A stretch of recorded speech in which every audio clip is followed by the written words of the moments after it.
YouTube, we're gonna open this box right now. As you can see, there's a footprint on it. So hopefully it's not pre-broken. That's not my footprint, by the way. Not mine. All right, so here goes nothing.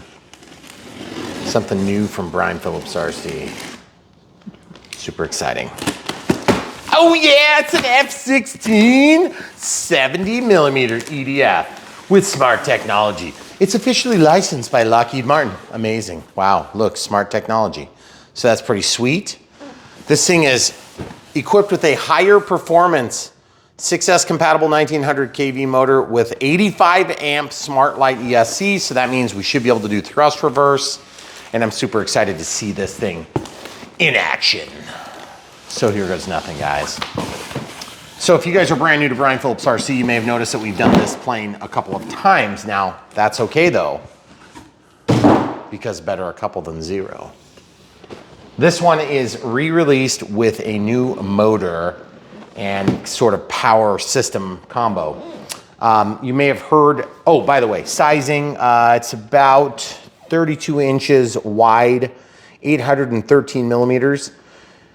It's about 74 ounces with without battery, about 2,090 grams. Obviously it's not sub 250 and it's a pretty good size. Now, if you wanna go for the ultra scale feel, a little bit more ballsy power, then get the 80 millimeter. You're gonna be very happy with that. But the 70 is gonna give you a little easier flying performance. And so if you're newer to the game and you wanna have a better crack at success, this would be a great place to start if you want the F-16. But I also still think the Viper is an amazing flying plane. It's gonna do really good because then you have inboard flaps. Even with flaperons, I feel like this one still lands just a little bit harder. But there's a lot of people that disagree with me on that, full disclosure. All right, so we're gonna unbox it, build it, and radio set it up right now. We're gonna use the NX10 and probably 5,000 6S, but we'll see what the manual calls out. Okay, almost there. All right, very nice, only a slightly folded manual.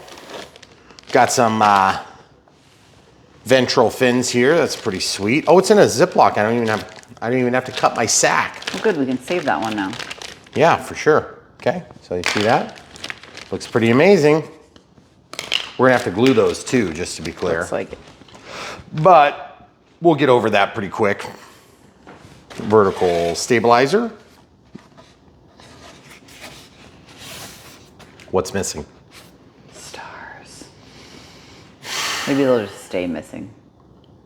Millions of stars. Maybe we let the girls do that tomorrow. Yes, those. Are they what decals?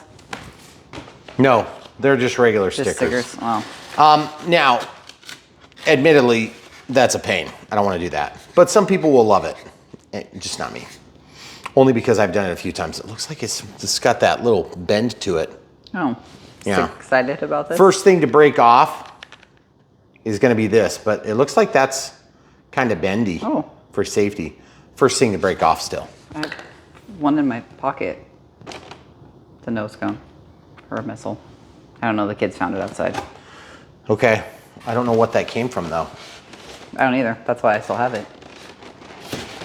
Okay, so we're gonna open the rest of this box now that the camera crew's done with their story. We find all sorts of weird stuff in our yard. Pretty. Okay, ball link, servo, ale, we're on. Whoops. Ale, Yep. we're on. Okay, missile rail is gonna go right here. So pretty exciting. Nice stiff wing, has no problems in strength. Unpainted white, whereas the 80mm Thunderbirds version has a white painted body. And I really, really like the one that was in the Navy livery. Oh, there's nothing in there. It's just protecting my nut and bolt sack. Oh. Look at that. That's the way we like them, guys. Like 5 or 6 pieces in there. Mm-hmm. That's awesome.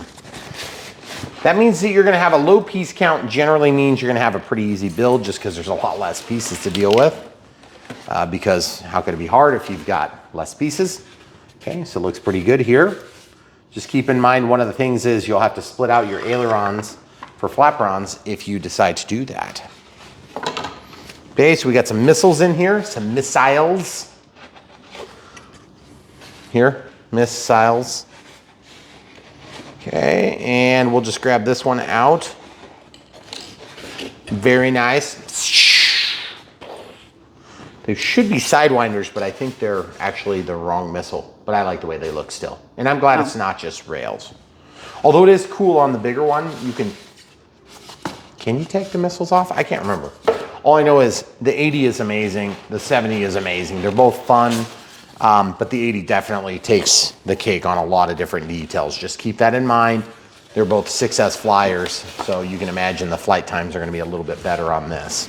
Okay, some foam to protect the foam from the foam, so we'll just stuff that in here.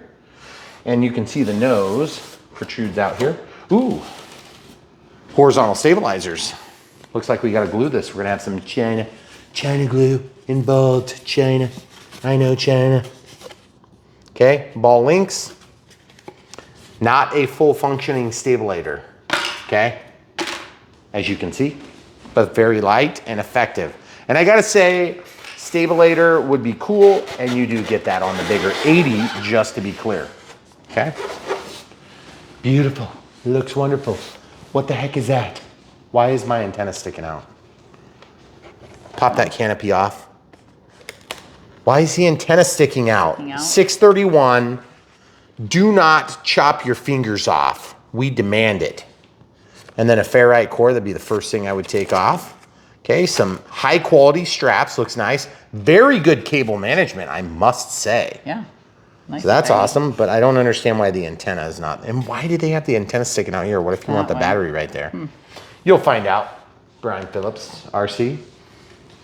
Like I said, if you stick your finger or other long object in there and you're able to get it cut, then you have a problem I don't have. Congratulations. You win. I'm gonna put that down. Obviously, this thing comes equipped with retracts, which are super cool, and we'll help you guys set them up. I mean, it's like literally the easiest thing ever because you don't really have to set them up much.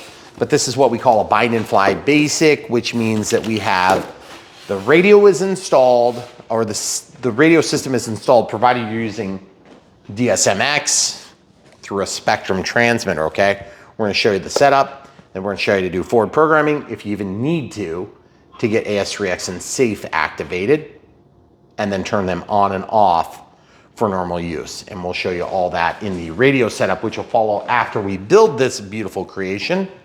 And as you can see, we've got all the pieces, the bits and pieces pulled out, except we don't. What do we? We don't. And I'm gonna show you where I almost went wrong after I tape these so they don't fall out. Oh. Grab my rod. We would have needed those. Get over here and grab my rod. That would have been. For the people at home. Yep. Bet you didn't expect it to be black. Did not. Pull it out. There it is. Amazing. Okay, so as you can see, so now we're gonna slide this. Are we gonna put this back in there, or are we just gonna put it back in there? Put it back in there. Then you can put that on our stove, our gas stove. Gas stove. That we're not currently using. That's true. We're not yet. No, But we are making dinner our right food now. is in the other room. Oh, let's show the people real quick. So if you want to see the artwork, it's almost like they took this in front of our house because there's that cornfield. It's like the field of dreams. It does. We had some people come out. Oh, look at this. Requires a full range 6 through 8 channel Spectrum DSMX DSM2 compatible transmitter, a 6S 22.2 volts, 32 through 4,000. Oh, they're recommending 4,000. In that case, I can oblige. Instead of charging this thing, I should probably charge this thing, which is in a battery tray for another competitive offering that was super uggo. And if you guys guess what it is, then I will give you a warm fuzzy by saying thumbs up. Why did we keep it in the battery tray? Because I'm lazy, obviously. But yeah, there's some more. This one, the plane is upside down. Yes. You can fly it upside down unless you're in safe. And then there's limited bank angles. But by the way, if you guys want to change the setup and you don't like the way the stock setup is, you should be able to factory default that receiver, which is pretty cool. All right, so first things first, when building an RC airplane, what do you need? Your wife's blanket. No. Plane stand. Much better choice. Yes. If you would like to keep your life intact, I suggest that you do it this way. Now, do you have to do it this way? No. Should you do it this way? Yes. Still rock hard, bummer. That's all right. We'll get over it, maybe. All right, so we gotta glue something in here, but do we wanna do the horizontal stabilizers first or the vertical stabilizer first? Are we gluing both? Huh? Are we gluing both? Well, let's open the manual and find out, camera crew. Follow directions? Well, I mean, I've only built this one a couple other times, so I don't wanna make any mistakes. China. Well, and we have to glue the ventral fins on the bottom. China glue. They recommend doing the ventral fins and then doing the horizontal stabilizers while it's all upside down. This is a super secret China glue. This China or you can use the European-made foam to foam, since this is what you'll be ordering when you order this plane. By the way, these things are about the same price. Okay? Because this is cheaper, but it's a little bit less volume. Also, they're both fine. They both work great. I do find that the China glue is a little bit more tacky off the bat, but they're both gonna work fine. Yeah. Now you can also use CA if you're into that sort of thing, which we do actually have an open tube of CA, believe it or not. It's a miracle. I'm just gonna ram this rod in right now because I can. And we'd forget otherwise. Oh yeah, perfect. Okay. Are we gonna put the wing on? Or are we gonna do this? We're just gonna do this all out of order? Let's do it all out of order. Okay. Let's do it out of order. I'm gonna plug in the rudder. How do we know what way to plug in the rudder? Brown to brown. So this rudder, I love it when they put these right down at the bottom so you can't quite see the colors. So brown to brown, red's in the center, so you can't screw that up. And then yellow or orange. See, right there, boom. And it's got this like, you know, kind that's gonna keep it from popping out. Okay. I always love when you help me hold my wings when they're flopping around wildly. Okay, so now I'm gonna get what most of us have in our kitchen, which is a Q-tip. A couple of Q-tips. We're gonna get a paper towel. And then in case, you know, like I'm getting really excited and like sticky stuff goes everywhere, I won't have a big problem. I don't wanna have a mess on my hands. That would not be good. It'd be super awkward too, especially on camera for the whole internet to see. Okay, ready? Watch this. This aluminized tube, you guys think I'm making this up, but I'm not, I promise. Wouldn't be the first time I popped on camera. Watch this, boom. Watch out, you see what I'm talking about? It's already coming out, what the heck? These aluminized tubes will do that, okay? Because it holds a little bit of shape, okay? So I'm just gonna poop a little bit in there and just bleh, like that, and then just a little bit here, bleh, like that, and then just a little bit here, bleh, like that.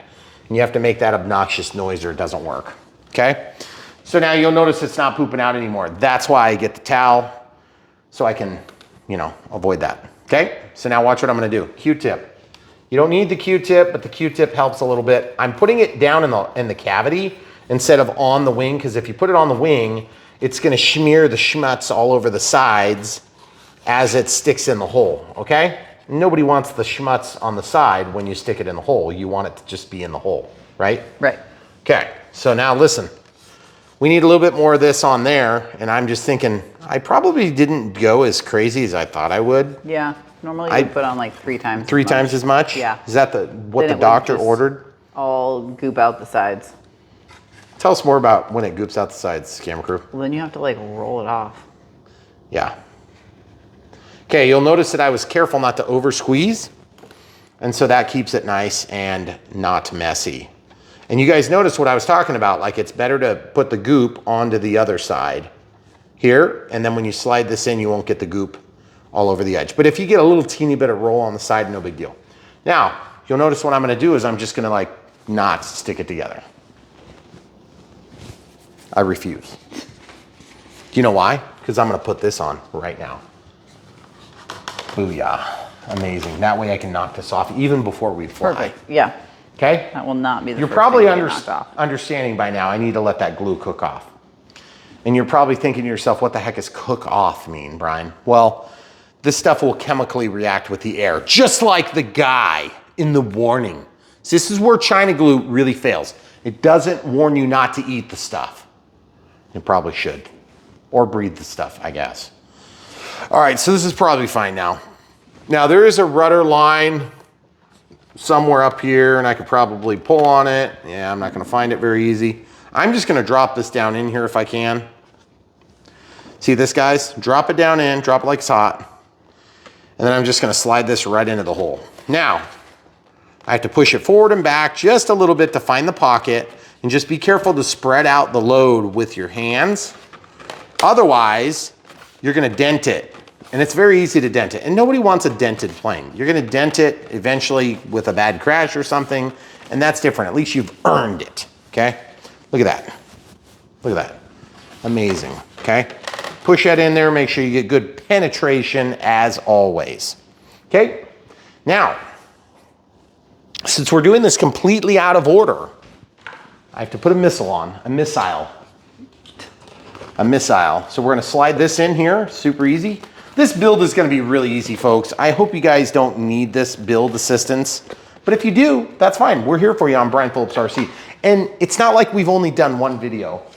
These are just the ones we've done in the past few months. You know, right here, we've got some helis over here. We've got some quads, VTOLs, leaf blowers, all sorts of stuff that we've done over the years. But if you guys are looking for something and you're not seeing it currently, go to brianphillipsrc.com. That's our website, our domain. And you can find exactly what you're looking for, sorted by type, brand, because we do work with other brands, not just this brand. This is E-flite, very good brand. We like them. Pretty much if E-flite's making it, they've refined it well, and you're gonna have a generally good experience. I think the only exception to that might have been one or two items we've done over the whole course of our history. And truth is, those were actually not even their brands, now that I think of it. Well, one of them was. And we've done a lot for E-flite. Yeah. So Horizon Hobby generally does some of the best. And honestly, even that one, I was thinking of a VTOL I wasn't crazy about. That's what I was thinking of too. Yeah, that's like one of the only things we did for E-flite that was not good. Yeah. And that wasn't E-flite. That was that Blade? No, I think it wasn't. That wasn't E-flite E-flite? one. Okay, it was kind of weird. But it's Yeah, it's like one of gone. the weird things. Yeah. Okay, so you see, the label's all I'm worried about. Hard plastic gives you something to couple in here. You see how that's not pushed in? Yeah. That's okay. I'm just gonna slide it in. Okay, there it is. Now, that's not done. We have to put screws in. Okay, so you'll remind me, camera crew, Yeah. so my wings do go. That would be an interesting video. We try not to crash them on Maiden here on Brian Phillips RC. We try. Because generally speaking, and that's the other thing I should bring up, is if you're brand new to the hobby and you just need some help getting in the air, we're gonna help you get in the air. All you have to do is follow the video and do everything we do, including stupid jokes and noises. That's really how it works. Okay, so brown is forward, brown is gonna be forward. And then just slide these through. These servo plugs are nice because they'll keep the wires from coming undone accidentally. But they're a little bit harder to get started. Camera crew, could you like put your hand on here, please? I'm finding some resistance here as I try to press this in. Sometimes you'll get that with these carbon fiber wing joiners. And other times they slide right in, and this one's kind of fighting me a little bit, but it's okay. Oh, there it is. There it goes. Okay, now let go. See how I'm holding across the way? Very, very nice. Okay, so I'm gonna put the missile rails on. All right, this plane is like half built. That's why we like E-flite. Well, one of the reasons why. And you'll notice we're doing this specifically out of order, mostly to buck the system and the man. Who are we kidding? We are the man. Mostly because you don't follow directions. Okay, so there's a staple in my sack. Do you want me to get a 2mm drive while you're getting your staple out of your sack? Yeah, that'd be good. They always staple my sack because they don't want me to lose my nut early. That would not be good. There's not even any nuts in here. Nope. This is just bolts. Just bolts. Bolts. And then there's a bind plug, but we don't even need a bind plug on this. Which we'll talk about later, and you're like, what the heck is binding if you're brand new to this? Don't worry. First of all, if you're brand new, you shouldn't be flying this plane. Nope. Even though it's easier than some, and safe will make it easier to fly, it's still not for a brand new RC pilot. Unless you want to have failure. And if you want to have failure, you're in the wrong place, buddy. Because we're going to try to help you find success. And how do we help you find success? By giving good advice. We don't do a lot of fastest, bestest, cheapest BS. And we don't just listen to the marketing people at E-flite, even though the marketing people at E-flite are pretty cool and we like them. The truth is, we want to give you our unadulterated, pure advice, pure and clean as the wind-driven snow. That's us. Because we're filming in the wind-driven snow. Because Luckily, we're there's really no dumb. snow. I mean, smart, hard workers. I was thinking of a positive spin on our dumbness. Did I get it? Filming in the snow? No, I don't think. Yeah, so if it's like minus 14 and we're filming, yeah. Some people call it die hard. Some people call it dumb hard. Yeah. I'm gonna go with die hard. I'm gonna go with the other It's more one. cooler. More cooler? Yeah, because it's cold. It is. You guys, cold. you're gonna notice you don't get any extra screws from E-flite. Nope. They're like, no suit for you. You don't get to build no house with the extra screws. And yeah, it would probably make sense to do these wings later, but we do it our own pace. We're gonna build this plane at a medium pace. This is a medium pace? You should see what slow is. It's only been 21 minutes. I don't know what we're gonna This do is for the actually, next 3 I know, hours. I know. Concerned. And I've heard nothing but complaints about how late it is. Just because it's dark, the camera crew wants to like not keep working for another 6 hours. Even though I got up earlier than her. Oh, by the way, I'm gonna cut this safety label off as soon as I get a chance. Normally I would do that and pretend like, oh, it was an accident. No, I'm gonna do it on purpose in this video. Watch this. China cheats. We're gonna China cheat right here. Watch this, guys. Spread it out. I know China glue. That was a lot that time. Well, I know, but look what's gonna happen now. Watch this. Boom, right here. You guys see what I'm doing now? You could use CA if you're into that sort of thing, but I'm gonna just tell you this. China glue, it's better. I know China glue, it's some of the best stuff you can get. And this is foam to foam. It's European China glue. China glue? That is so much glue. No, it's not. It's really not. I'm really not exaggerating. So, and keep in mind, this is adhesive for rapid foam modeling. Right there it says. So we should not be using it because nothing we do is rapid. Well, I mean, there's lots. with RC modeling. Yes. Okay, so watch this. Spreading it. Guys, if you are brand new to the hobby and you need some help, there's a million questions you're gonna have. That's why we're here. The one thing we'd ask is please do us a favor, a huge favor. Watch the videos, learn from the videos, ask the questions to the YouTuber by watching the video. Yeah. You will answer many, many, many questions. Now, I'm not saying you can't ask questions here, you certainly can. But what happens is it's very difficult for us to keep up with answering some of the same consistent questions, and that's why we do these videos. Literally thousands of them. For your very first time, you might need to go through 3 or 4 different videos. And what's gonna happen is you're gonna pick up on like, wow, it's like I've seen this before. And you're gonna find out really quick, there are a lot of steps that we do that are the same thing. Okay, so as you can see, we got a little anhedral, dihedral, anhedral, straight, okay? So this is gonna go over here. And you were talking about how much glue I put on there. Oh, well, you're not gluing the other piece? Just listen, what other piece? What are you talking about? Well, you're not gonna put glue on that side? What are you talking about? No, I'm spreading the glue onto this piece. Okay, then it was slightly more appropriate. And then I'm gonna stick that there to give me an indication. And then I'm gonna put more glue on it, just to spite you. Let's see. But seriously, I don't want these coming off. But speaking of spite, especially you were talking about questions and stuff. Especially if you ask something super technical, like what was your setup on this? Like we literally don't remember because we've done thousands of videos. We can't remember. And sorry. We don't want to be rude or anything, but we do want to help. And we help by making these videos. So if you're thinking, hey, I don't have 3 hours to watch a video, but you have time to ask the question, then that would be your cue to probably spend a little bit of time and watch the video, okay? And we say that with respect to nobody has 3 hours to watch a video. But guess what? If you need help, you're the people that need 3-hour videos. And you don't have to watch every video the No, whole way you through. just got to do it a couple of times. Right. Goodness gracious. If you're watching 3-hour videos and you've been doing it for like 5 or 6 years, that would be bad. We really appreciate you. We really appreciate you. And there's people, there was audience. A comment today, some guy that flies giant gas planes, he started a few years ago, but he watches the videos to see what's new or, you know, to answer a question here or there. And to make fun of us. Yeah, mostly that, but. He probably doesn't. We don't expect you to. We're trying to get ourselves out of a job, right?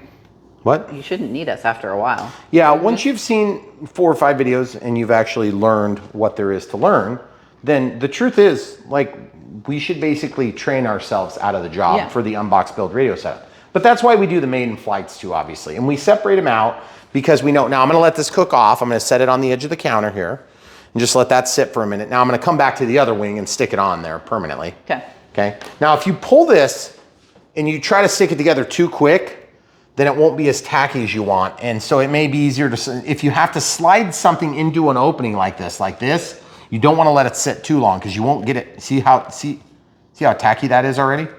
You won't be able to slide it in. You'll have to push it really hard. And a lot of times you'll deflect the foam to the point where you damage it, okay? So if that happens, just apply a little bit more glue and it will lubricate the 2 sliding parts together. And so that's a really nice trick of the day that you can use, okay? Now, if you use the China glue, not foam to foam, which foam to foam is essentially China glue, then what's gonna happen is you'll have a little bit more tack right out of the package, okay? So, you see how this is pooping out? Look at that, yeah. You know why it's pooping out? So you used too No, much. because the cable was turned sideways. Wrong. No. Okay? It's not because I use too much. It's quite literally because that cable is turned sideways. Okay? There is a gap for that, evidently. So now, we're not going to put these things in. You want to know why? Because we need to make sure our servos are centered first. You got it. It's like you built one of these with me. I know. But all joking aside, we need to talk about this for a second. Looks like the elevator is going to the outside and the outside. So listen, here's trick of the day number 17. You're gonna lay this down, you're gonna grab this thing. It's hard to spin. You're gonna hold this. You're gonna hold it and then you're gonna work it. 1, 2, 3, 4, 5. 1, 2, 3, 4, 5. 1, 2 and a half. Okay? Then I'm gonna stick it in the outside hole and I'm gonna work it and spin it around. And then I'm not even gonna worry about hooking it up. I'm just gonna leave it loose, okay? Now watch this, I'm gonna hold this. You see that mark on my finger? That's from holding it tight. Okay, hold it tight. 1, 2, 3, 4, 5, 6. 1, 2, 3, 4, 5, 6. 1, 2, 3. Why? Guaranteed penetration. If you don't have penetration, your J11 loses, stabilator while you're flying. Your rod slips out mid-flight. If your rod slips out bad day. halfway, it could be bad. You need to watch for that, okay? Now guys, if you're brand new to Brian Phillips RC and you don't know what we do here yet, this is just part of it. We build them, we set them up on the radio systems, and then we fly them. Sometimes we even crash them on purpose just to show you how not to crash. Other times we crash on accident because a tree jumped out from nowhere 17 years ago and I didn't notice it. Yes. Okay, so I'm gonna put a little bit of this foam to foam into this opening. Now this one is kind of one of those cavities I was talking about where you have a little bit of penetration, you gotta slide it in. So you'll wanna be super careful. Now this stuff is not, gap filling so much as it is contact cement, okay? Imagine back in the day when you were a kid and you had rubber cement. This is a lot like rubber cement, but this stuff doesn't tack up as much as the competitive China glue, okay? Just so you know. It kind of gets this weird, like, hazy finish to it. Isn't that weird? It looks like dried plastic, but it's not dry. Oh. And then I like to squish it together. Boom, boom, boom, boom, boom. And if you really want to make this activate quick, you'll force air into it by doing that. And then you'll get this like weird stringies. See the strings? Mm-hmm. You guys see the strings? We see them. No, I know, but do you see how strong they are? Look at that. It's like a silk nest of a spidey. See that? How it twists? See how it untwists and it's all overlapping? Now, if you were to do that really quick, you'll get more strings. Pretty cool, huh? And you wouldn't believe me, but like, I could throw this. I'm not gonna throw it because it's gonna make a mess wherever it breaks off. But yeah, it probably wouldn't even break off. Okay, so these two ventral fins are ready to rock and roll. Now, if that was China glue, it would be way more stringy, way more messy, but it would still accomplish the goal, which is to be super sticky and obnoxiously hold them together. Okay, now I'm gonna slide this in, sharp side down. Okay, now, again, on the bigger sister, the 80 millimeter, then you would slide those in and out like a missile rail adapter, okay? Now there's also adapters here, but I didn't get any other ordnance in this, did we? Oh, that's right, because they used to offer this in a different livery, and that livery came with other ordnance. So if you have other ordnance, you can also slide them in there. In fact, I'm pretty sure these are a different size. You see what I'm talking about? Yeah, they are different spacing. Yeah. These two are a little bit wider to go in here. And I'm trying to remember, those are drop tanks if I remember right. So really cool. Guys, I hate to say it because that was pretty easy. Okay? That plane's built. Like here in a couple minutes. And you're probably thinking to yourself, well, it's dark outside. You're not gonna fly that thing right now. No, we're not gonna fly it right now, but like we could fly it in 15 minutes. I would. Because it's gonna take us that long to get the rest of the build done. Now, I think what we're gonna do is we're probably gonna show them with the aid of an X-Acto knife and a flat-bladed screwdriver, application of a couple of these stickers. Oh, okay. Just because we can, okay? Now, we're not gonna go through all this just quite yet for the radio setup. Let's go ahead and flip this beautiful bird right side up. Now, obviously our elevators are not hooked up. We know that. We're gonna get back to that, and we are gonna evaluate that at some point. Also, I'm gonna lay this down. Might need to readjust this just a little bit. But then the other thing I wanna do is as we're just periodically, we're just gonna check that these are not pushing out and that we have good bonding and we have a good angle, okay? So you're just gonna look right here, make sure that you're pushed in tight, okay? So pretty easy. And then you're also gonna check right here for 90 degrees. So you're looking for plumb on that vertical stabilizer and rudder, okay? And that thing, the first thing to break off is definitely looking crazy. Oh, you know what we're gonna do too right now? What? We're gonna do some shelf liner trick, guys. Shelf liner, yep, we buy by the roll. This is about 1/3 of a roll. This stuff goes for maybe 10 bucks. Yeah, it's super 12 cheap. bucks, something like that. We got gray, because that's what we use. And normally this is used in shelves, believe it or not. So watch what I'm gonna do. I don't like Velcro on my batteries. So I take the Velcro like this. It's pretty complicated, okay? And no, I'm not the one that came up with this, but many people have told me, and I just, for a period of time, I didn't do it this way also. I did other things. You've done a lot of other battery Watch. management. Hey, see? Then you just take this and you stick it down. Very simple stuff. Nothing too complicated, very easy. And by the way, you would do this with just about any other brand too, so it's nothing specific to E-flite or the F-16. It just works really nice, okay? Then I take and trim it, boom. And then I trim it, boom, boom, boom. Okay, ready to go? Now, this stuff, watch this. I just wanna show you. Here's an example with a battery. I'm gonna show 2 batteries. This battery's done charging, okay? Which, by the way, when you get a smart battery, okay, so I've flown the F-16 on bigger batteries too. This is a 5000, it's a 50C 6S.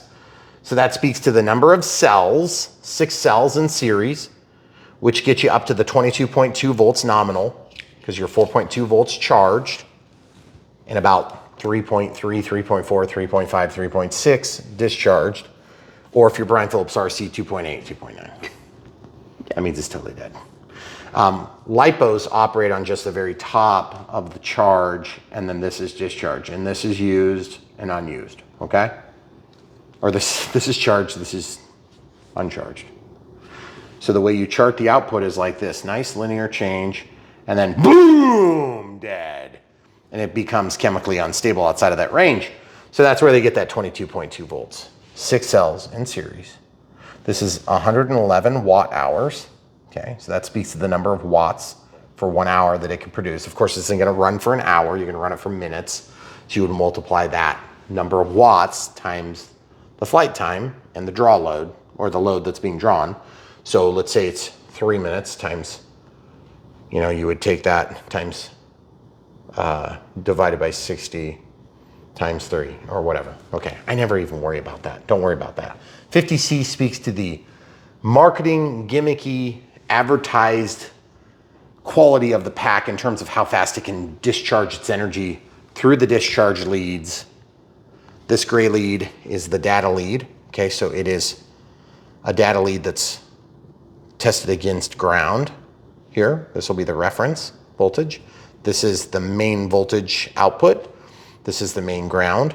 These are the main output from all 6 cells that are positive to negative, positive to negative, positive to negative, positive to negative, positive to negative, and then positive to negative in series, not parallel, okay?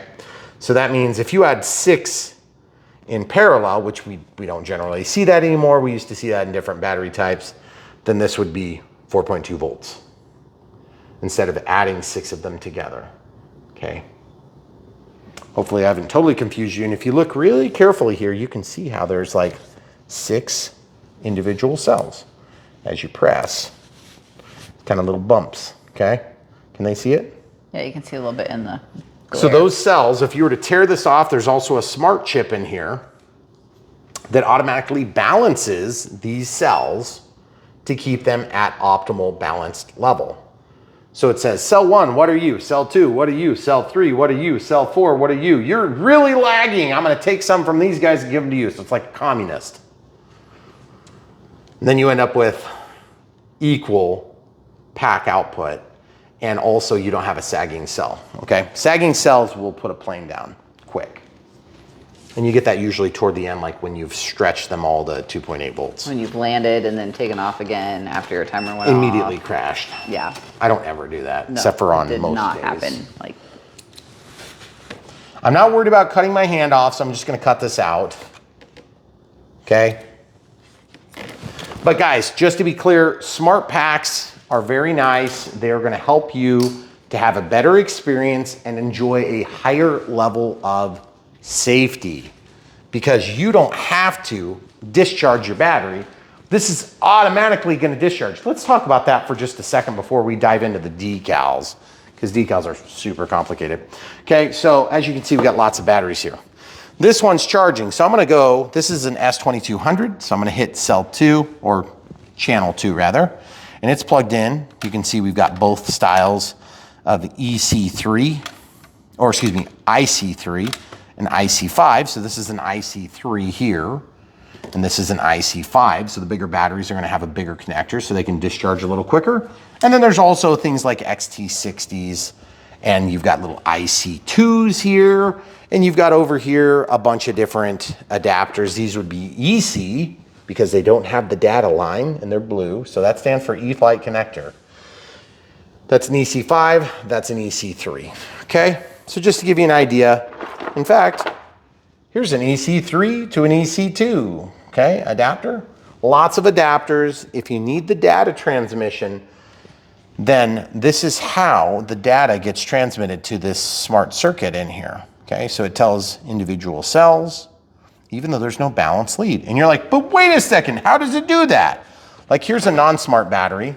It's got a balanced lead. Cell 1 is right here. Cell 2 is right here. Cell 3 is right here. Cell 4 is right here, black and white. So you were to test that, that'd be 4.2 volts if it's charged. And then this one would be 4.2. And then this one would be 4.2, and so on and so forth. And then this is parallel or common with this red one, the main discharge lead, okay? And then this black one is common with that big black one, okay? But we're gonna discharge through a bigger wire so we don't catch it on fire. That did rhyme, I realize, I heard that. So you don't need a balance lead when you charge a smart pack for 2 reasons. One, the smart charger knows how much current handling, and it knows if there's a problem. So it will abort the charge if there's a problem.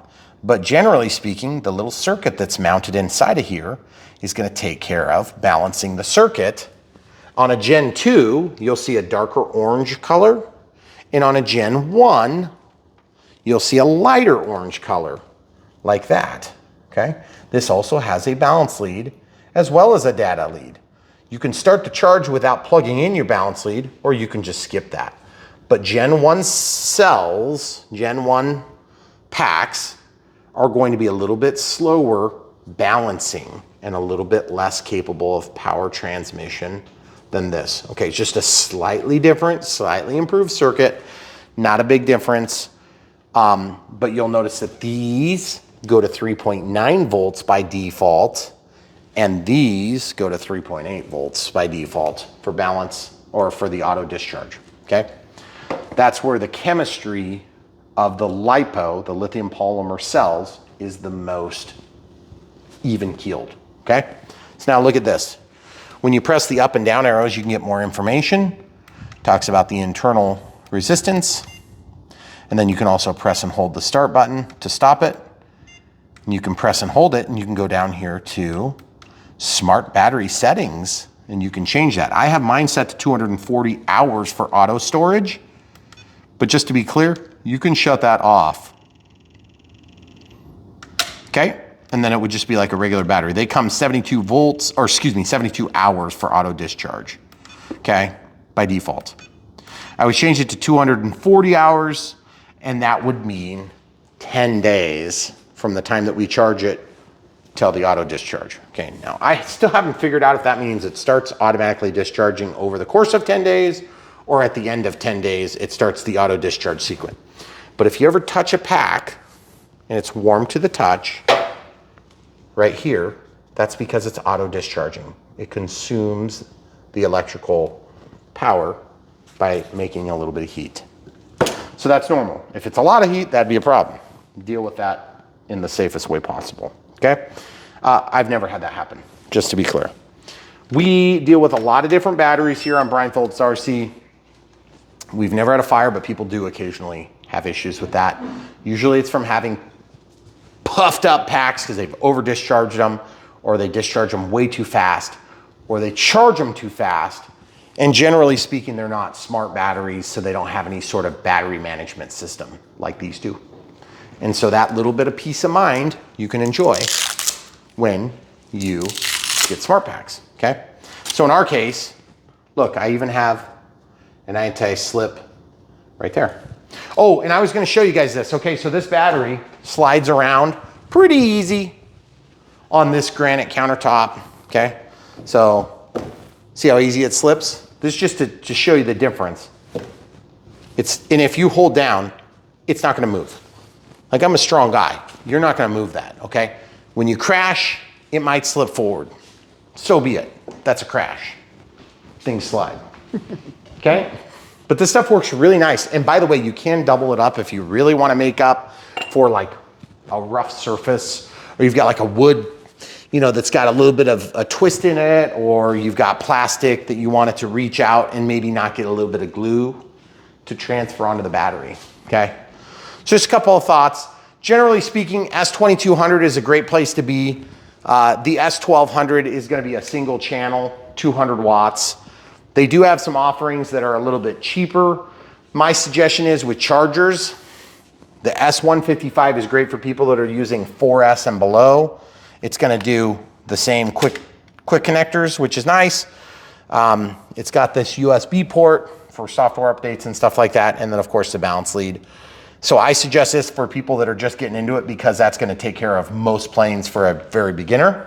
But if you know for sure you're gonna get into jets and stuff like that, don't mess around, just go right into the S2200 so you're not chasing good money after bad. But transmitters are different than chargers. You're always gonna have, you know, you're always gonna be able to use more than one charger, okay? But you're not gonna need to have multiple transmitters, because you can have up to 250 models in your model memory on Spectrum Airware, which is a software that runs on the NX lineup. And I use the NX lineup in our videos. And previously we used the DX18 and some different DXs throughout the course. But the DX and the NX are not that much different in terms of the way that you set them up. So if you're still on a DX, that's fine. You can probably follow along with a lot of the stuff we do. But there is going to be a limit. Eventually they're going to stop supporting them because the firmware is going to demand too much of the hardware. And that's why we push people toward the NX at least. The IX, of course, is going to be the nicer choices with, it's an Android-based platform. So if you don't like the Android platform, stick with, it still runs Airware. But the Android platform has a camera and all sorts of stuff. So you can like take pictures of your plane and have all sorts of, you know, mixes and stuff like that. You can still do a lot of it on the NX10. And they even have an NX20 now, which is pretty cool. So 20 channels. We might end up with an NX20 just because it's got a bigger screen, okay? But it still looks the same as an NX, okay? So I'm putting that near and dear to the camera crew so we can talk about these batteries. Now that we're done with all these other things, we're gonna come back to decals for a quick second. By the way, if you guys have questions, you can leave them in the comments below, but just do us a favor if you're brand new, watch through the videos, learn what you can learn, and then we'll be happy to help you out when possible. I think we usually have to use the picture on the box for decals. Okay, do you want me to do this? Mm-hmm. Did you see it somewhere? No, I didn't. The CG is at 90 to 110 millimeters back from the leading edge. Yep, I don't see it here either. So that's kind of annoying. I know where these go because we've done this plane a couple of times, but I just want to refresh my memory. Okay, right here, look. They did have a picture at one point. Okay, so what number are we doing? Do we care? Nope. Do you have any idea what numbers we did on the other ones? I don't. Okay. I'm gonna flip this plane upside down. Just be careful on your vertical stabilizer that you don't crash into your countertop. Sometimes that happens. Okay, so this needs to be, I don't know if it matters. I'm just gonna do number one. We'll just be number one. Okay. Okay, so these are decals. They're not wet decals. So they are just stickers. Wow, do you see the static electricity pushing that away? That's crazy, look at that. Is that just from me or is it this? See it pulling away? That's crazy. Of course, they're gonna look nice when you put them on.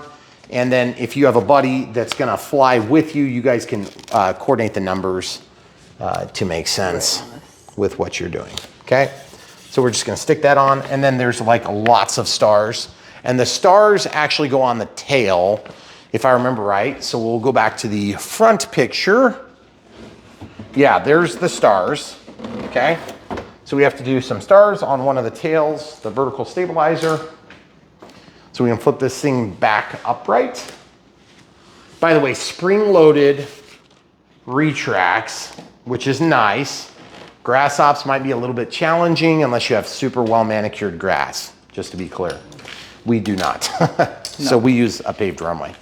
All right, so camera crew and I are gonna look at this for just a second. There's some bigger stars and smaller stars. Looks like there's a bigger star at the top. It's like three bigger ones. Okay, and if you wanna show the people putting these on, that would be kind of cool. So there's one.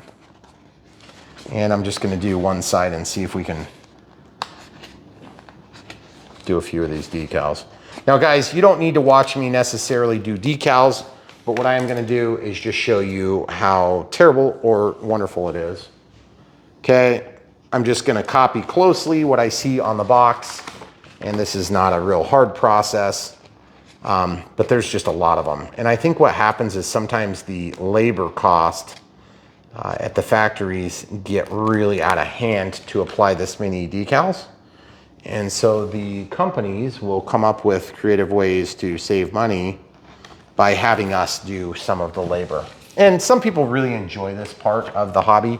I would if I didn't have so many different planes. I'd probably really enjoy it. And then also it just makes our videos even longer, and we tend to have really long videos because I can't shut up.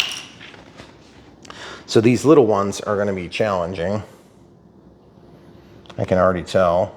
So I'm gonna just see if I can get a couple of these applied, and then we'll probably not worry too much about them. Okay, so we'll put one right here. Oh yeah, looks really nice. It does. So we'll pause and come back after we get these decals on. All right, so we got them all applied, and this is what we did. We just kind of looked at the image on the side of the box. If you want to show them the other side, that'd be good. And then we had extra 2 big stars extra and no small stars extra, at least as it pertains to what they used here. And then of course we have the number here and here from the squadron. So now our next move will be to basically mark the center of gravity, but we can't really test that until we put the battery in. And so if you guys are kind of like me, you want to do that stuff all at the right time. So we might hold off on that for just a minute, for the simple fact that we don't have the battery in. Or do we have the battery over there? We do have the battery over there. Here. I guess we could load it. Now, they recommend 3,200 to 4,000, and I think we have a 4,000. Do we have a 3,200 as well? I think we do. Yeah, we should have a 3,200. Yes, we do have a 3,200, so I'm gonna go ahead and turn on the charger and get this. If you guys don't know how to start a charger on a smart battery, we didn't talk about this. In order to start a smart charge, you need to, watch this, boom, lift that up, slide it in, and it's going, okay? That's why we like smart batteries, okay? Pretty nice. All right, so I'm gonna slide this in here. I'm just gonna guesstimate on where it needs to go. If it's hard to load a battery, you'll fly a plane less, okay? I'm not saying this one's easy. I'm just saying you need to weigh that into your decision making, okay? So I'm gonna slide this in. And I think, if I remember right on this particular plane, it likes to be way back. And so this is really nice because like there's literally like nothing we have to do. It's just like ready. So the only thing we did was a preference issue, and that was to put in the shelf liner. But check this out. If you need to bring your battery further back and you don't have a strap on top of it, check this out. Watch this. You can run this back and you can bring the shelf liner back with it. And then you can still make your contact point here, okay? Now, I'm just gonna start with it right in the center of the battery tray, but my guess is we're probably gonna have to manipulate that a little bit, okay? So I'm gonna slide that in, and I'm just gonna go right in the center, and I think I wanna go flat so that it fits. It's really close to square on this size class, okay? Sometimes they're really like tall, and other times they're not. How about my ventral fins? You could go forward just a little bit. Okay. There you go. So what I'm gonna do is I'm gonna slide. I wanna pull this tight, but I don't want that to be on top. I want that underneath because we only have so much room on the bottom. By the way, that canopy looks sweet. Really basic and simple. Not basic and simple on the 80. But you see, this is all carved out. So you have lots of room in there, but you're still limited, okay? So I'm gonna take and I'll show you, there's 2 ways to do it. Usually I lift this out and I pull it down like that, but then sometimes that can make it really challenging to get the strap back through, okay? So sometimes the easiest thing to do is to just slide the strap through part way and then peel it up like that, okay? So I'm gonna tighten this. You see how it pulled it right back up. Yeah. But what you wanna do is you wanna avoid damaging this little lip, okay? Because it's gonna look bad if you do damage it. And when I say damage it, I mean you're squishing it and dinking around when you're trying to tighten the battery in. See how not tight that is? That's not good enough. But it'll be good enough for CG testing because we're gonna have to move the battery. So I'm gonna take and pull this. Oh, man, felt like it got glued. That sounded tight when you But now it's less glued. Yeah, it's free now. Okay. So now that it's free, I should be able to slide that around. Yeah, there we go. Okay. Now, that's not tight. So now I'm gonna do this one. I'm gonna push down on the plastic while I'm lifting on the strap, which seems counterintuitive, but it's gonna pull around the battery. See, I start it down there a little bit. You see what I'm talking about? Sometimes these jets fight you, okay? But that battery is in there. Oh my goodness. I need to take and slide this stand back just a hair so that I can actually do this without it falling, okay? Then, trick of the day, I don't want to plug this in yet because we're not set up yet, but I'm going to take the round, which is negative, to the round. Watch this. Plug it in like that. Boom. Then I can perfectly simulate where the battery's going to go and the wire's going to be. Snap that so it goes forward, and this plane is ready to mark for CG, and we can test it then. Okay? So how do we mark the center of gravity? We grab a pair of forceps.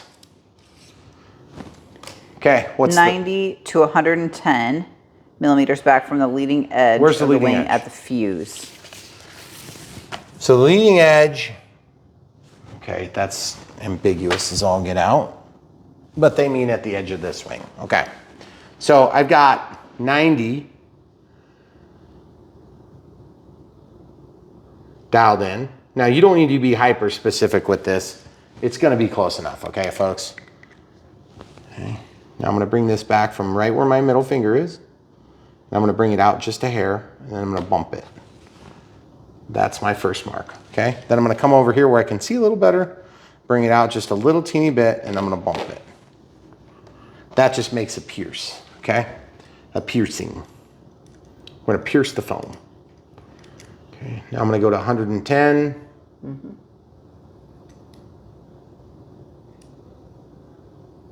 So once you get to 110, then I can tighten that down if I need to. We'll do the exact same thing. I'm gonna use my middle finger to feel it. That is a big range, guys. Look at that. Okay, and then over here, same thing.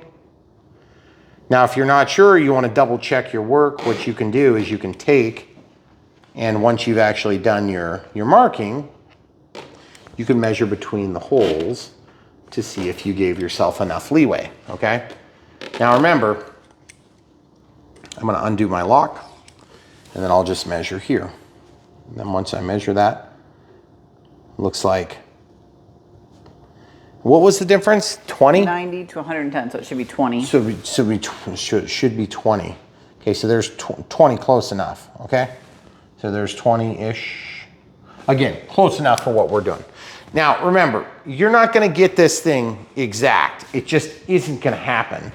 And it's not that critical, okay? Because the difference between a tail-heavy plane and a nose-heavy plane is definitely not 2 millimeters, because you obviously have 20 millimeters range. That's a pretty good amount of range.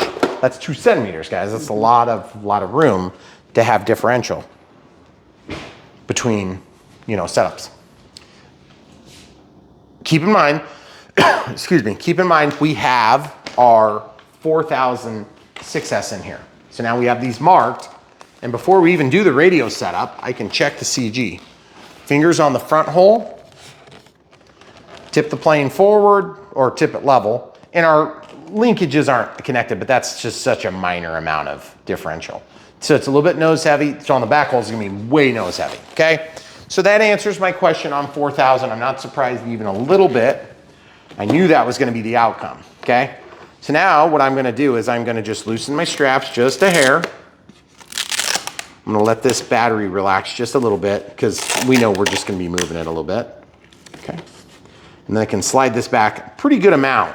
Like, I'm gonna go till it's just barely touching both straps. It's probably not enough, but we'll see, okay? I'm ready to be thrilled and amazed by this, okay? So at the strap, just maybe a little bit behind, put the canopy back on, or cockpit and canopy. Don't accidentally try to hold it by the nose because the nose cone will come right off. Okay, on the front holes, 2 middle fingers, still nose heavy. Still nose heavy, not a big surprise. Now, if you're a brand new pilot and you've got a really long runway to fly from, nose heavy in this application will make the plane a little easier to fly. But it's gonna make it harder to land because you won't be able to flare. You won't have enough elevator authority to bring it in and flare it and then put it on its mains. Remember, you need this to come in here and create a bunch of friction in the air, also known as drag, okay? So now I'm gonna grab my thrust tube so I can press. I'm just gonna go all the way back and see what we get. Now, yes, I still have the cable in there because I wanna simulate what the cable is gonna be like. And I don't quite have enough length to put the cable out here and plug back. I don't think I have it, okay? So I'm pushing this back, but I wanna avoid crushing my cable for the antenna, okay? So you guys see the antenna there? Mm-hmm. I don't wanna damage the antenna, okay? I'm gonna bring this back. You remember how I said if you need to move your shelf liner, you can. Now remember, a lighter battery is gonna throw off the CG less, right? I'm gonna push this into a position where it can be tolerated. Probably something like that. Ferrite core is already in my way. Big surprise. I'm just gonna see what happens when I release it. And hold on a sec, guys. Except that's on the, that is in front of the CG. Okay. So the ferrite core, what does the ferrite core do? Ferrite core is a magnetic core that goes around the cables and mitigates RF interference, okay? It is solely for some bureaucrat somewhere that says, you guys follow the rules, you're stupid enough to do this, so do it, okay? Nobody else does that for good reason, because it's a waste of weight, okay? Ferrite core, not necessary. Total waste of weight. Okay, so this is heavy and it's a magnet, okay, that straps around the wires to help limit the amount of RF that would be emitted from the pulse width modulation passing through all these small cables. All right, so getting back to the point. So now let's pretend we're gonna plug this in, just the round side, and then I can lay this in here. Watch this now. Oh, now that the ferrite core is gone, I can stuff that in. You see, we're right here. We're close, we're close. If I had the battery plugged in properly, it would go easy, so I'm just gonna force it for now. Because when I plug it in for real, it's gonna be easy. Okay, same test. Middle finger on the middle hole, or on the front hole rather. And then I'm gonna see, it's tail heavy now. And then guess what? Am I on the holes? The back holes? Now it's nose heavy. So somewhere in the middle, toward the front, we have it tail heavy, okay? That's where you want to fly it. You don't want to be tail heavy on a plane when you're a brand new pilot, but in order to get landings under wraps, you do need to be somewhat tail heavy on these jets. Okay, so the things you've heard about, tail heavy planes fly once, meaning they crash. Nose heavy planes don't have enough elevator authority. Tail heavy planes have more than you can handle as a new pilot, okay? So what I'm gonna do is I'm gonna mark this right here and right here, just to kind of outline where it is. And that's if I'm using a 4,000 milliamp hour, okay, 6S. Okay, and I use an arrow to indicate the wires coming out the back, okay? Now when we have the 3200 out, so I'm just gonna show this here as like a line, okay? And that's gonna tell me where my 4,000 goes. So then when I put the 3,200 in here, I'll be able to carry that forward, possibly catch both straps and still get that center of gravity where I want it. And you're probably thinking, but why would you use 3,200 instead of 4,000? If 4,000 gets your CG where you want it, why wouldn't you want the more milliamp hours, which is gonna give you a longer flight time? Well, the answer would be because a lighter plane generally flies better in most every circumstance. Not every, but in most circumstances. Now, if it's a sailplane or you're trying to make up a center of gravity, so you need a mass to bring that forward, then by all means, use the battery. Make it as heavy as you can so you can bring that mass forward, and then it's not just dead weight. Because you could take dead weight and you could add it here and you could put the battery all the way forward, but that'd be a waste of weight. But remember, a balanced plane and a light plane are both important factors. Which one's more important really depends on the flying circumstance. If you want more penetration into the wind, you might want a slightly heavier plane. If you want less flight time, you'll have a heavier plane, okay?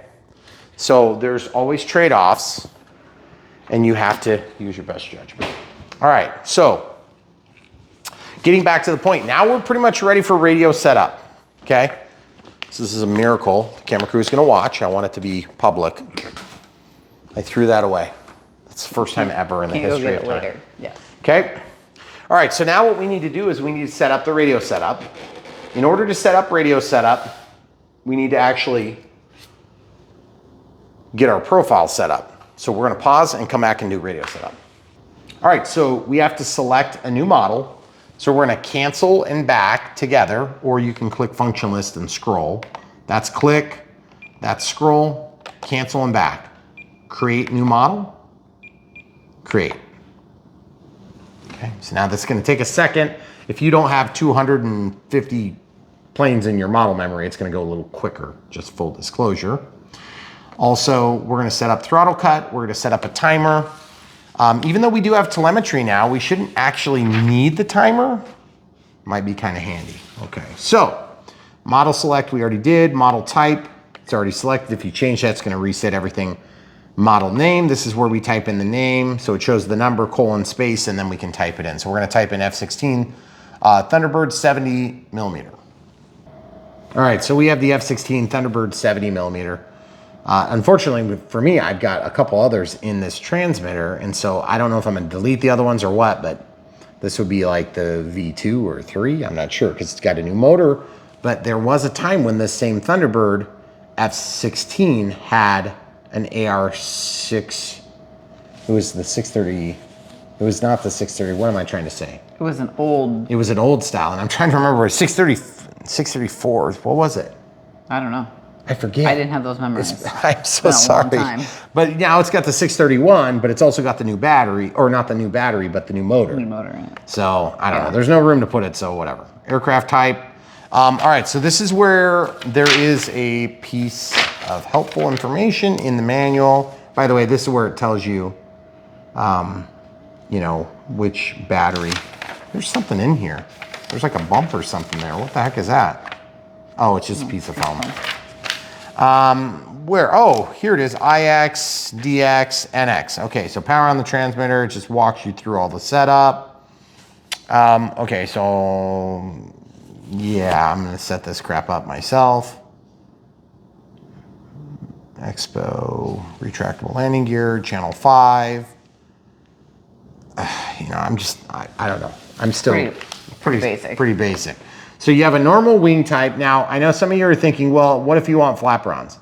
You have to separate the wire, and then you have to give up a different channel. So this is like a bind and fly basic. So I'm gonna set it up as normal because they may have like mixed stuff in. I don't know, okay? We don't have to do the flight mode setup usually on bind and flies, but if we do, then we'll do that later, okay? And then channel assign, I don't even know yet on this for sure. So we'll just leave it blank. Well, aux2 probably won't be B. It doesn't matter right now. Okay. Because we don't know yet. Okay, so then we're gonna go rates, dual rates and expo. Okay, so this is just gonna be my standard setup, which is the one I've been using for years. The only time I deviate from this is on planes that are like VTOLs or they've got weird flight controllers involved. In this case, it's just asterisk and save. So that gives me a starting point.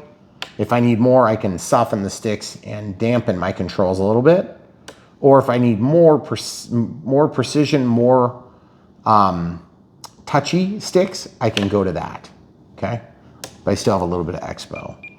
If you don't know what expo is, expo makes the sticks not operate in the center. And so like if you were to put expo way high up, basically like at 80, you'd have to move the stick like to almost to 80% before you'd have a 1-to-1 output, okay? See how it's like down there, it says 100 and 100. See now, you know, like 95. See, it's linearizes it. And so that's why you've got this curve like that. So I'm not gonna obviously set it to that. That's like way too much. It's crazy amount of expo.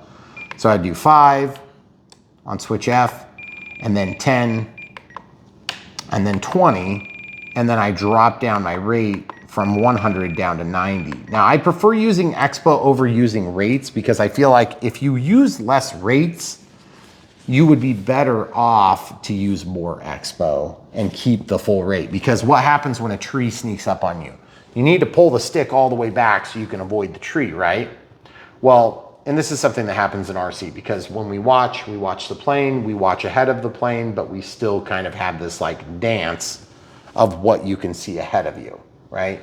As you get to being a better pilot, you learn your terrain, you learn to watch ahead of the plane more than watching the plane itself, but you like watching the plane as a pilot, so you know you defer back to watching the plane. So that being said, my suggestion to you is to use this setup because you're gonna still keep and maintain the fidelity of the full stick movement, but then you're only gonna have expo at the center of the sticks. Hope that made sense. If it doesn't make sense, just try it my way a couple of times, see if you like it. And if you don't like it, there's plenty of room for disagreement there. You don't have to agree with me on that. There's actually a lot of subjectivity that goes into this particular setting. In fact, I deviate from what the manual is because the manual suggests that you set it high and low. Well, there's 3 positions on my switch, so I'm gonna set it to 3 positions. So high and low would be, low rates would be 70% with 5% expo. High would be 100% with 10% expo. Well, guess what? We're gonna be flying in high rates. And if we want lower rates, we can go to that. And it's gonna be more expo than they called out, but more rates too, okay? So it's kind of a trade-off. I just prefer one thing, they prefer the other, okay? No big deal, just a difference of opinions. Now, throttle cut is not a difference of opinions. Even on an EDF, you wanna use throttle cut. See how it says minus 100? So when I move the stick, it doesn't change the throttle. That's called throttle cut. When I shut off throttle cut, as soon as I move the stick, it moves up and it moves down. You can see it down there in that little monitor. Sorry about the saturation. See how it goes up, it goes down. Now I'm turning it on, it puts it all the way to minus 100. Good, so that'll keep us safe, or safer. Okay, then I can go to timer. I am gonna go ahead and set a timer for 5 minutes, active, 1 out. That means over 25% throttle is gonna activate it. At 1 minute, I want a voice call out. At 20, I want nothing. At 10, I want a voice, a voice. And then expiration, I want tone and vibrate with the tone every minute thereafter, okay? Now, telemetry is in fact going to fill and populate the screen, and we should have packed voltage. That's gonna be very helpful. So we'll be coming back to that shortly. Now, there's also gonna be thrust reverse, I hope. And thrust reverse will allow us to make the motor, with the flip of a switch, go, instead of blowing this way and pushing the plane forward, we can shoot it that way and slow the plane down, which is really helpful if you're flying off of a shorter strip like we do. Okay, so without further ado, we're gonna get ready to bind. So how do we bind? There's 2 ways. You can turn off your transmitter, and while pressing the I switch, which is up here, you can power it back on. That'll force it into bind mode. Or you can click and scroll down to bind and be prepared. It's gonna time out, always does, shuts off. Okay, so now I need to get my battery plugged in. Now, by the way, you'll wanna be mindful of where your gear are and make sure they're not gonna shoot out. The gear shouldn't shoot out, but sometimes they do. And be prepared, because you don't want to come out into your plane stand and damage your gear, okay? So I'm gonna go ahead and leave the battery right where we set it up. I'm gonna go ahead and plug this in. I'm gonna secure the plane to make sure I don't damage any of my property or hurt somebody by having the plane fly off the plane stand. Okay, so now that's plugged in. By the way, EC5 connectors, beautiful plugs. EC5, puke. IC5, amazing. EC5, very hard to plug in. You always got to dink with them. These things are awesome. Okay, you hear the beeping. The ESC is not set because it doesn't have a connection. We're going to connect it by binding. Then I'm going to click and I'm going to scroll down to bind. Bind. It's got it. And 1 dance. That means safe is not activated yet, but we'll show you how to do that. So now it says auto configure. Remember, we have to hook up our connectors for the ball links on our elevator. But for now, I'm just gonna slide that connector back down. See how nice that fits now that it's actually connected. Snaps on with ease now, okay? So the first thing we're gonna do is we're gonna quickly establish that we're not in safe. How do we know we're not in safe unequivocally? We, first of all, only saw 1 dance. So I know that safe is not activated yet. And I can tell because it's not trying to find the quickest route to level. Why does that matter? Because when I need to hook up my elevator, I want to make sure that I am neutral on the sticks, okay? So we're neutral on the sticks, so now I can hold this thing here, size this up. Wow. Well, that was a good guess. Out 1. All I'm doing is just trying to get this perfect, and that is pretty much perfect. So now you can probably snap that on without a tool, but I'm going to show you what the tool is supposed to be. By the way, the 3200 6S is balancing still, so it's actually taken forever because of the balancing process. I could unplug that, it's at 100%, but it's just balancing, so it's got like a 0.6 amp draw. Okay, so that would be perfect. And this is the tool that I use. Okay, so that pushes it on. Man, that would have been hard to do without a tool. Yeah. Okay, so now I'm gonna hold this right here again. And I'm noticing something I don't like. You see that? How it's like, I almost wonder if we need to go the other way. But then how the heck would you get them in there? You'd have to take the control horn off. I wonder if that's worthwhile. Because when this pushes out, it's gonna really put a lot of pressure on there. You know what? I think I remember having to do this before. Do you? I do not. Okay, do you guys see what I'm talking about? Camera crew, can you explain what I'm talking about? Well, you don't like the angle. You don't like the angle. Because when I run this back and I'm pushing full up elevator, that's gonna be putting a lot of stress on this. It does not seem, I mean, we've seen worse. Yeah, it seems like a pretty big deal to me. Okay, so now I'm gonna take this off so I can put this in upside down. Okay, and then I'm gonna slide this back onto the Metal Gear servo. Didn't realize there were Metal Gear servos, nice. Okay, and then I'm gonna put my screwdriver back on and tighten this screw down. Now, why does that matter? Because now when I get full up elevator, first of all, I haven't adjusted it yet, so I can lay down my screwdriver and I can hold this with 3 fingers and then spin it 1, 2, 3. You guys remember earlier? Get it? I don't know, maybe. Remember earlier when I had you spin that 6 or 7 times? That was for that reason. Now watch this. Just snap this on. Okay, now it's on. So now when I pull full up elevator, look at that. It doesn't cause any bending. Now look at that one. It just puts stress on it. I don't like it. We're gonna fix this one too. Now, if you had to take that off, we have the tool to do it, but I don't even know that we're gonna need to. We'll find out right now. So this is just more of like a security, make me comfortable kind of thing, okay? Please keep an eye on that if it falls off. Mm-hmm. I'm gonna have to take it off, aren't I? Okay, so there's 2 ways to do it. Mine are too thick, always. And so what you can do is you can, if it's thin enough, you can get in here and slide this down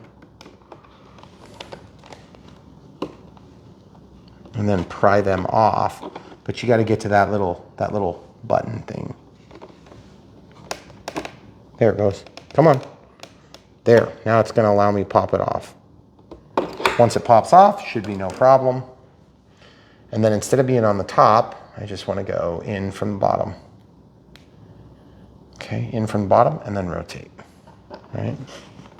So it should be pretty simple. And then we'll just hold this with our index finger. Ooh, pretty big adjustment. See that? 1, 2, 3, 4, 5. Good Lord.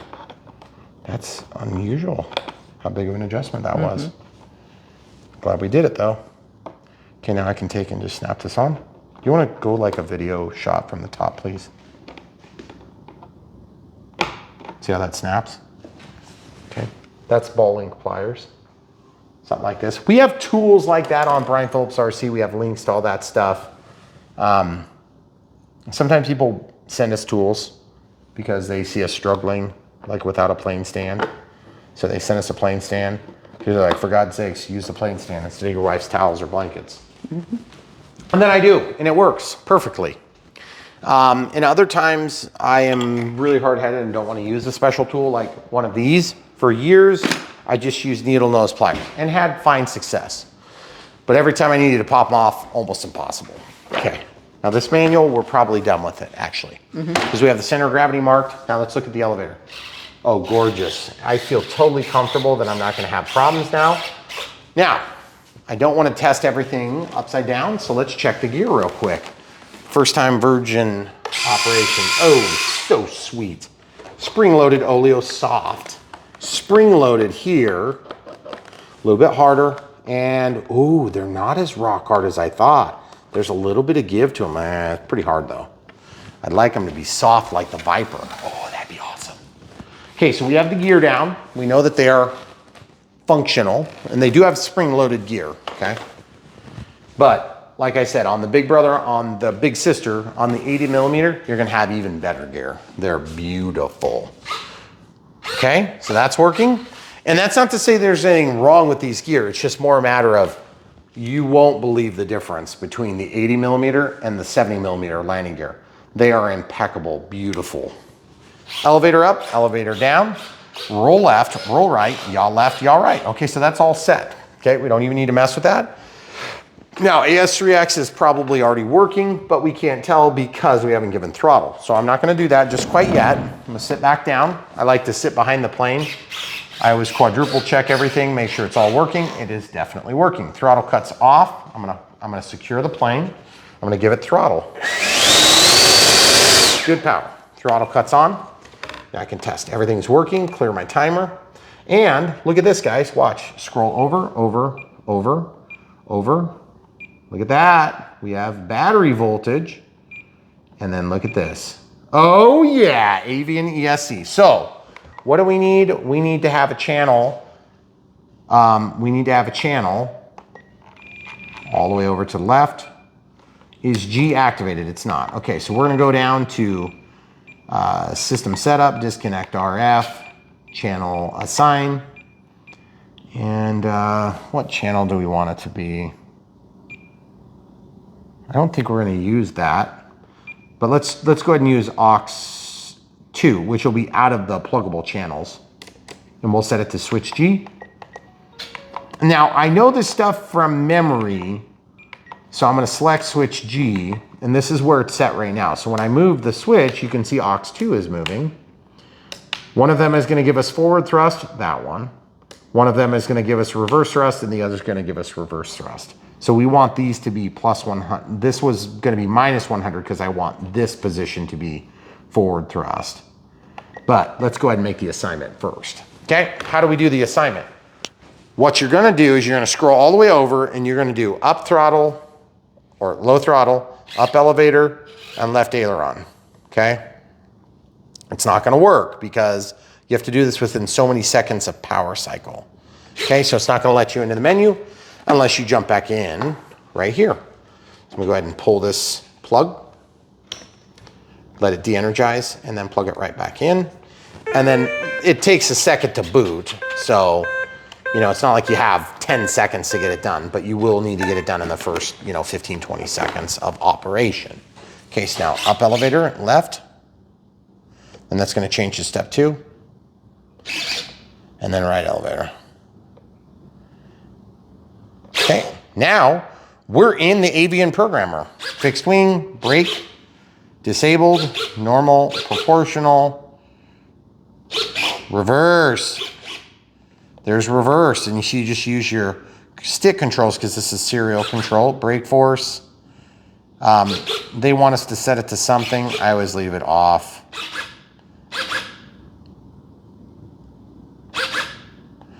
So like if you don't want the cutoff voltage as low, you can do that here.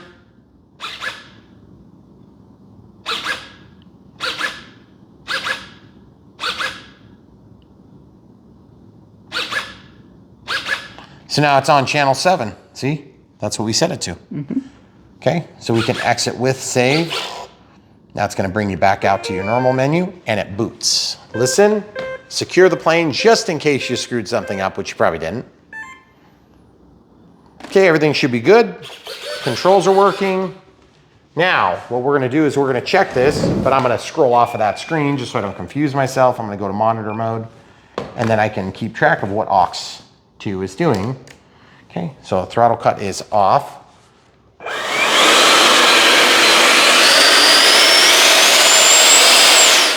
Reverse thrust, okay? Now, this is either forward or reverse, I don't know. Still reverse. This is forward. Okay. Pretty good? Okay, so now we know what direction's what. It's like I suspected, because I've done this a number of times. I know what to expect. I'm gonna show you how to change that digital switch setup by going in here, select switch G. I want this to be forward thrust, so I'm gonna set this to minus 100 by scrolling it all the way past 0 to minus 100. That means when my G switch is forward, it's in forward thrust. Now, when I have this switch pulled back one step, I want it to be plus 100, which is gonna be reverse thrust. And pay no mind to the fact that it's plus 100 and that causes it to go forward or reverse. It doesn't matter. It's just a position within the pulse width modulation. You don't really care, okay? So now, here we go. So now what's gonna happen is when I pull my switch, okay, throttle cuts off. I'm securing this safely. Throttle cuts off, I'm in forward thrust. Okay. Reverse thrust, controllable, and reverse thrust, controllable. Now, we've done a system that's called pilot fatigue. We're gonna set that up. Mixing This is super easy to set up. Pilot fatigue is just a setting where when I pull this all the way back, it's gonna go full throttle without moving the stick, okay? And then this will be controllable for taxiing and stuff like that. And then this will just be forward flight, controllable, and then pilot fatigue. So when you land, you just pull it, boom, full thrust, okay? Normal. I think I usually just tie it to switch G. You can also go to the aux, but in this case, I'm gonna go to switch G. And then I'm gonna make the mix to throttle. So throttle cut is on, make sure it's on. There it is, so throttle. And I never know which one to set, so I just usually guess and check until I get it right. So throttle cut's off. I'm gonna go to see how it's changing that? My throttle's off, so it is working. But I only want this to work when I'm in that position. So I'm gonna disqualify it here, and I'm gonna disqualify it here. Okay, so that means in forward thrust, it doesn't do anything. In reverse thrust controllable, it doesn't do anything, but in a reverse thrust here, it's gonna do something, okay? So now,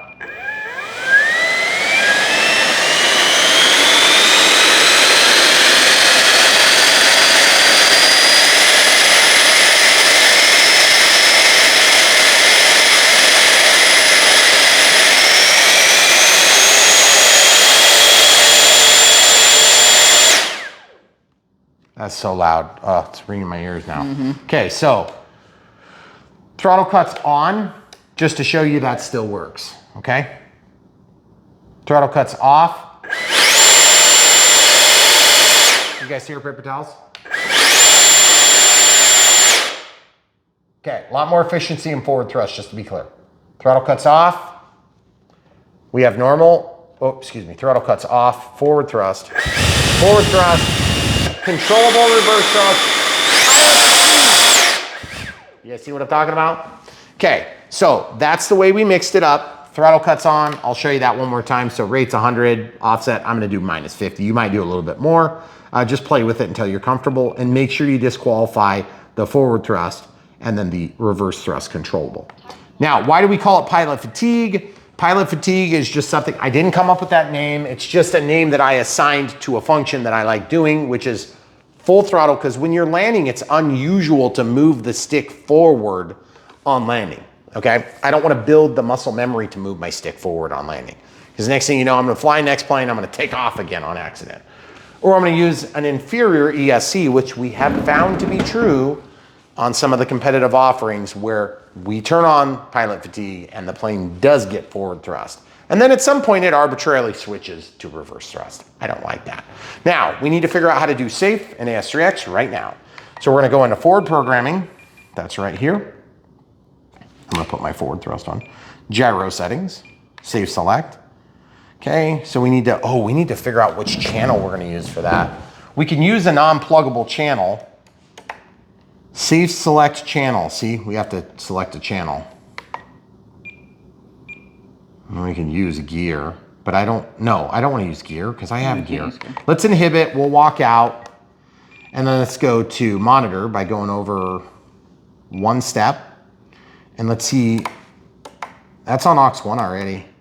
Aux 1 isn't doing anything, but that's a pluggable. 1, 2, 3, 4, 5, 6. So I would rather use like aux 4, because you could use, maybe if I usually use aux 3 for my adjustment on my master gain, but we're not gonna have that because we're not setting this up as a Virgin plug and play. We're setting it up as a bind and fly profile. So I'll go ahead and steal channel aux 4. Okay, so aux 4. So I'm going down to system setup, disconnect RF, channel assign, and I'm just gonna go into aux 4, and let's just use switch D. And I know, okay. I'm gonna unassign aux 1, just inhibit, boom. Now I can click, I can scroll back down to forward programming. We'll jump into forward programming, gyro settings, safe select settings. Now I'm just gonna tell it what channel to use. In this case, aux 4, because we just assigned it, we just assigned it to aux 4. Now it says mode 2, mode 3, In this mode, I want AS3X on. In this mode, I want AS3X off. In this mode, I want AS3X on. Oh, and we have to turn on safe select. Okay, so now there's 3. Okay, so you can see it automatically wants this to be safe. I don't.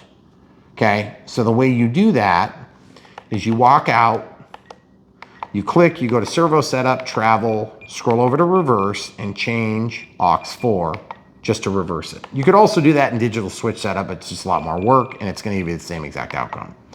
Not like thrust reverse. If you do just reverse this, then you're gonna have an ambiguous position in the middle, could lead to disaster. Don't do it. Gyro settings, safe select, jump back in. Okay, so now we've got 3 settings. This is where safe is gonna be. So safe is on, meaning the mode is on, and this is where it's going to be active. Now, safe is off, meaning it's still on as a function, but it's off. And then AS3X is on. So I have AS3X, no stabilizer, and safe. So I have all 3 of those. Now, this flight mode is not to be confused with your standard conventional flight modes, but you can also make your flight modes call this value out if you want, okay? So now I'm just backing out with the back button. You can also turn on advanced menus. If you activate it, then you can go to other settings and you can go into factory reset. That's where you would set this to a plug and fly or plug and play, and then you could change your wing types and all that, but you have to go through first time setup for AS3X and first time setup for safe from scratch. Takes a little bit longer, and then you could actually have flaps, okay? Flaperons would be, you know, of minimal consequence on this plane in my personal experience. Now on the bigger one, I had good experience with them. On the smaller one, I didn't really, but spoilerons might be helpful for some of you, okay? Also, some people like to set up like televons, and it just gets really complicated. So I'm just gonna leave this as is for now. I'm gonna learn to land it because I'm gonna get my CG where I want it by pulling the battery back. And when I come into land, guess what? I have a gigantic flap now. It's called the wing and the body of the aircraft. Would I prefer to just have flaps out of the box, set up by the factory? You bet your bottom dollar I would. But I've got thrust reverse, which is gonna give me what I really need, which is helping me slow down in a 275-foot runway that's tree lined, so we have a really tight approach. And so when you bring a plane in like this and you have to make a base leg slow, you're likely to have the plane slip out from under you or stall and crash because you got to keep your speed up. That's why I like flaps. But flaperons make planes sometimes fly a little bit wonky. However, this is like a full length span. It's not really a full length, but it's close to it, okay? And it's inboard, which means that your elevator correction is the same as you would on an inboard flap, which is weird. Okay, all right, so just to be clear, let's see if safe is working. I'm gonna turn safe on. Now, what safe is gonna do is it's gonna limit your bank angles. It's also gonna auto level the plane. So what do? Is you flip it on its back. Which way is quicker? It's gonna find the quicker route. Now, the second thing you're gonna check is the elevator. Look at the elevator. That thing is trying to level the plane. Now that it's level, it's trying to level it again. Now that it's level, okay? Now I'm gonna turn that off. Even after having given throttle, watch. Okay? After, it's totally silent. Now, AS3X is active. I can see the rudder move. I can see the elevator move. I can see the ailerons move. It's a little harder to tell though. I'll show the people quick. This is a quick check you should always do when you're setting up a plane.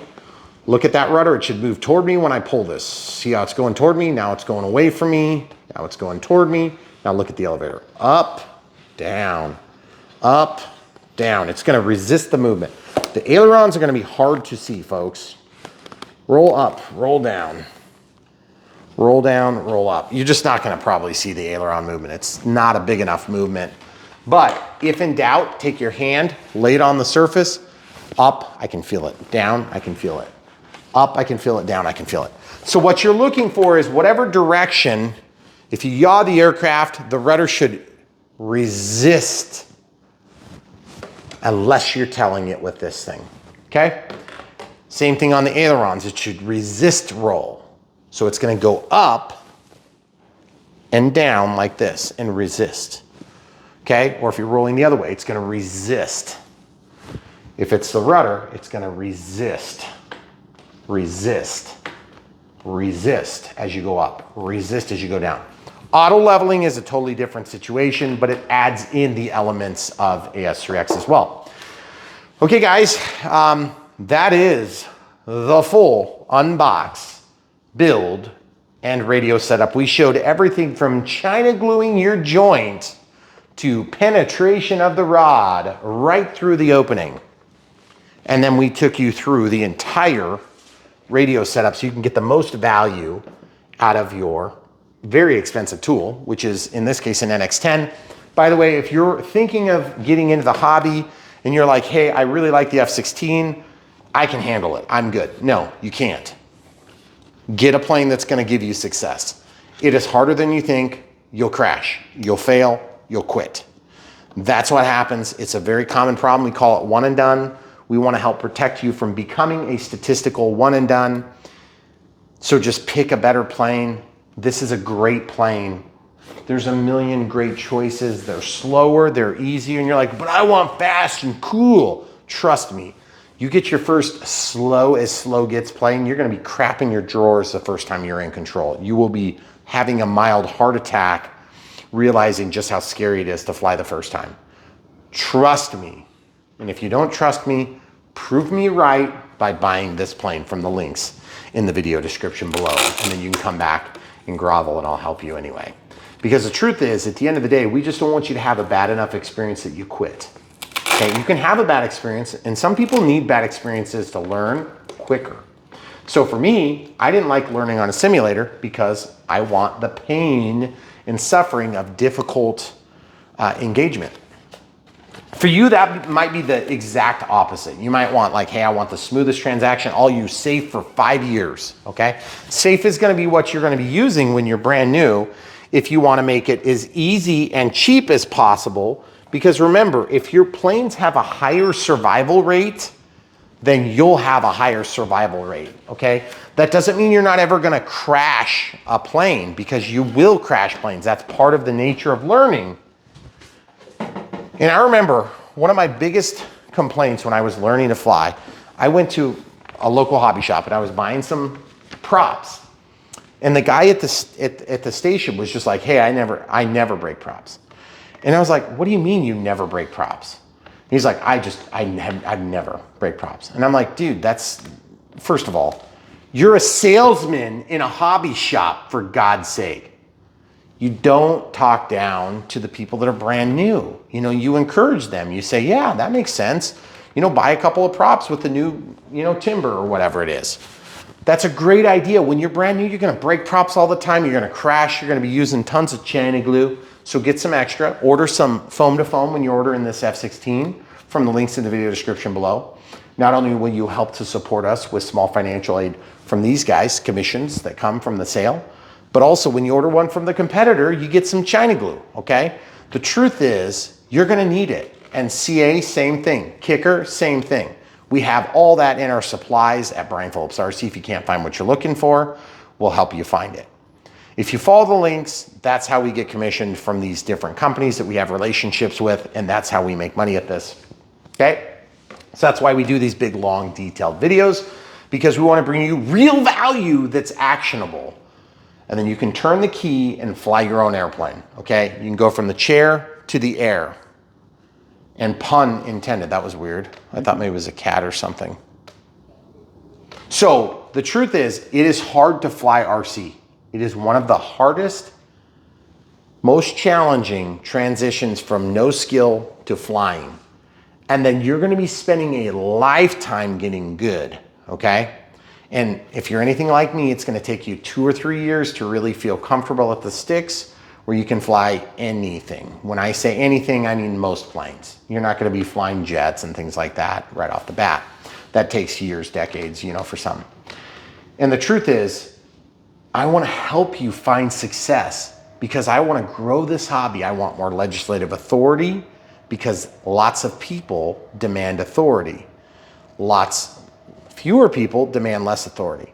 Our government wants to regulate this industry, so be it. We're gonna have to operate within those rules because we're highly visible. For you, it probably doesn't really matter.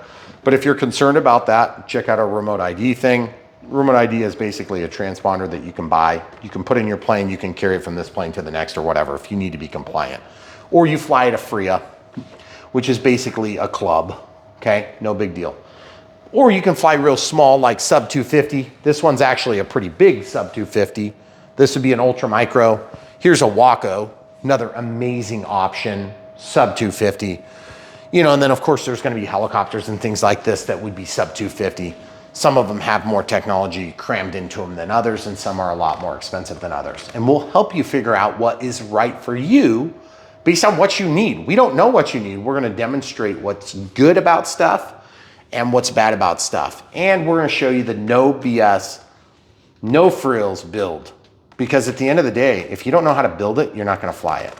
And if you don't have somebody that's gonna give you a hand, then you're not gonna fly it.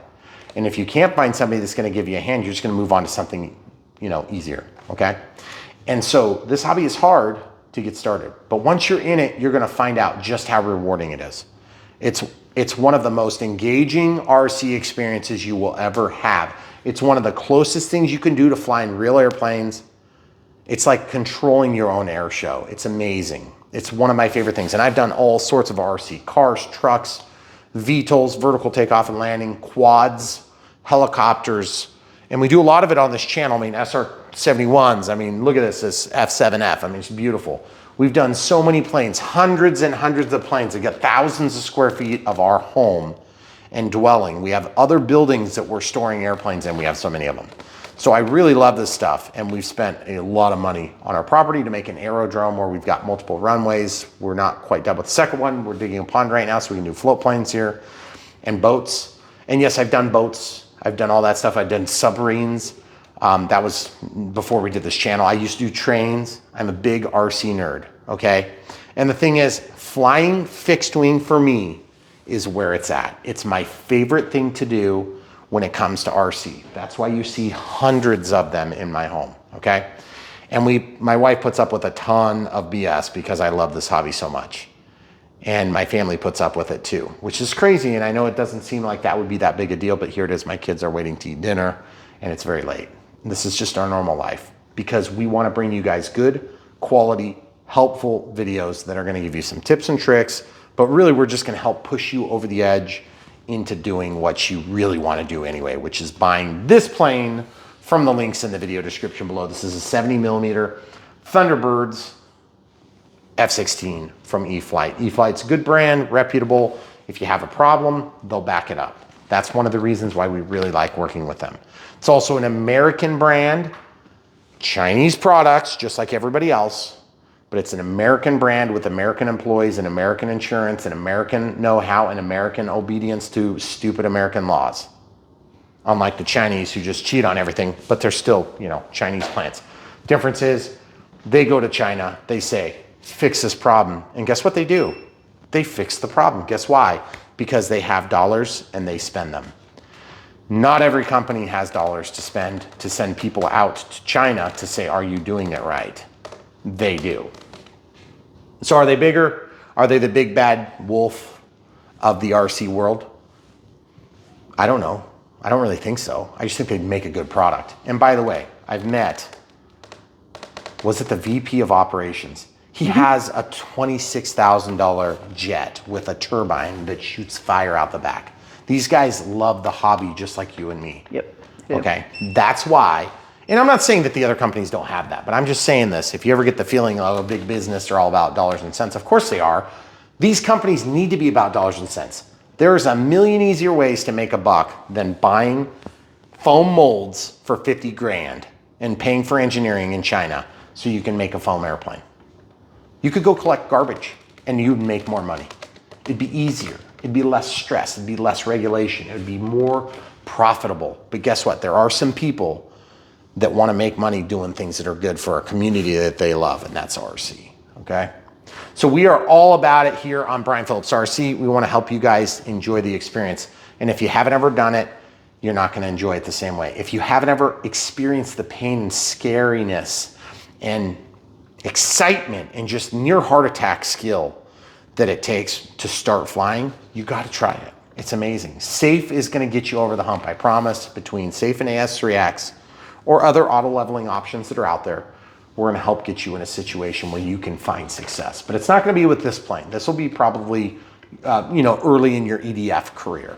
Okay, so you're going to start with prop planes. You're going to start with something high wing, something easy to fly, and we're going to get you flying. And you're going to learn the basic controls. You're going to get to where you don't think about it every time you're doing a maneuver. Next thing you know, you're going to be progressing through the ranks.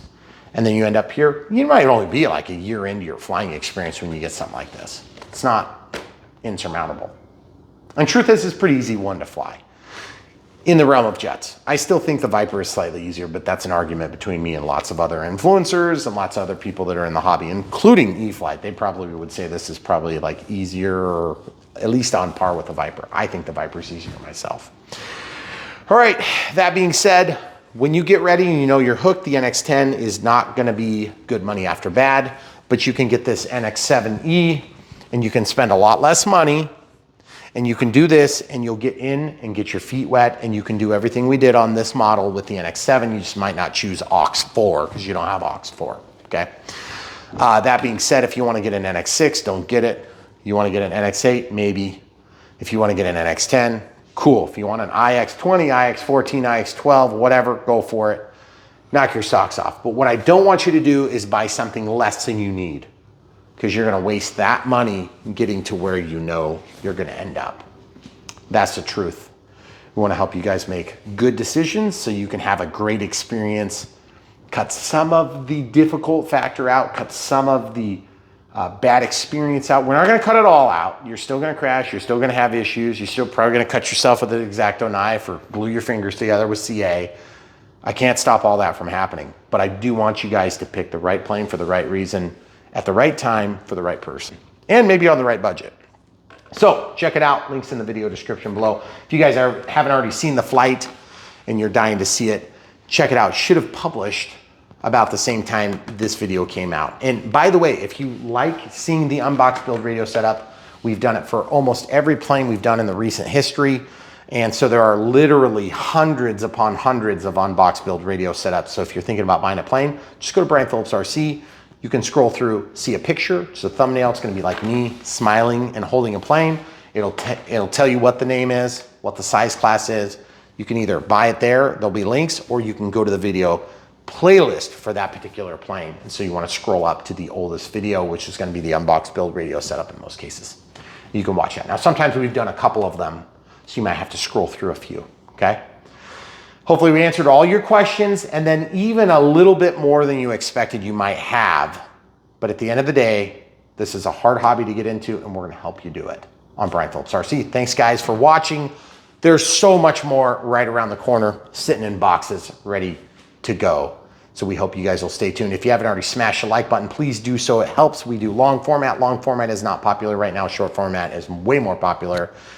And so if you do a 2 or 3 hour video, you're just getting killed on analytics. That's what we do all the time because we know it's what the hobby needs. Secondly, if you want to help support us in ways that aren't buying this plane because your wife is threatening to leave you, then we have super thanks. That's like one-time donation through YouTube. And then we have YouTube members. That's a nice way of doing monthly support. Patreon, which is monthly support. PayPal, which is one-time donations.